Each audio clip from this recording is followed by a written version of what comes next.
The question I would have for you is, could you explain your strategy not to have any testimony or witnesses on the stand? Well, this is there's a lot of evidence in this case, and the evidence appeared to be very substantial. And it's for the jury to now evaluate the evidence, evaluate the testimony, and make a decision as to whether or not it complies with the judge's instructions about the burden of proof. Will your focus be on the penalty section of this case and getting that death penalty off the table? That's clearly important to us, and that I would defer to my co-counsel. Can you say a word about the penalty phase? Step over. If it goes to a penalty phase, if it goes to penalty, assuming given the same evidence that presented to us, we're going to the penalty phase. We'll have witnesses, we'll have argument. We intend to present much mitigation.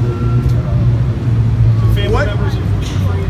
We anticipate some family. What did you say to Eric after this? I mean, it's been 10 days now. What did you say to Eric after this? We told Eric we'll see him this afternoon and talk with him in prison.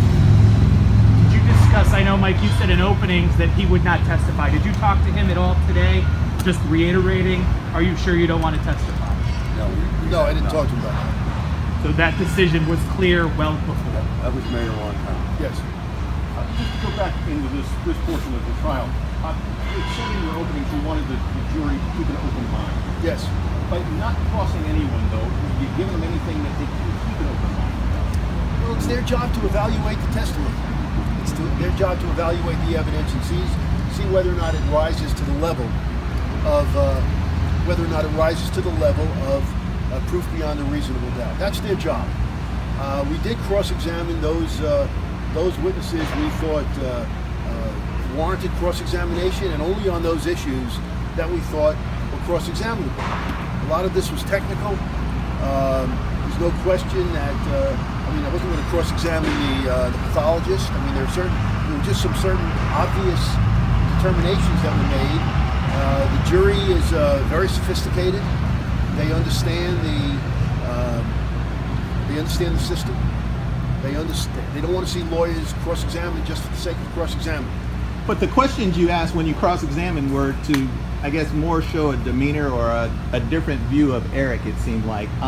Is that part of the strategy for not only this case, but for the penalty phase? Absolutely. Can you elaborate on the mitigating factors? Not yet. Not yet, but you see them. Can you give us some idea of what you hope the jury will understand about Eric that may not be evident about?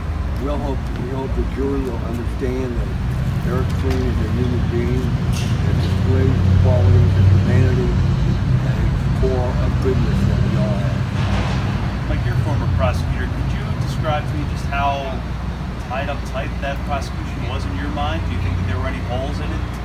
Holes in the prosecution? Well, I think that's a decision the jury has to make.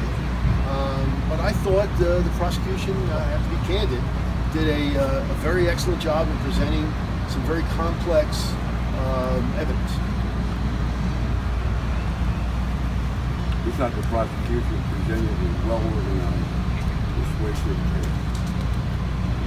It struck me, and I've watched these things many years, probably the most thorough connect the dots I've ever seen. It seemed like nothing was ever done. Well, you haven't seen any cases when I prosecuted. You're right, I'm remiss in that.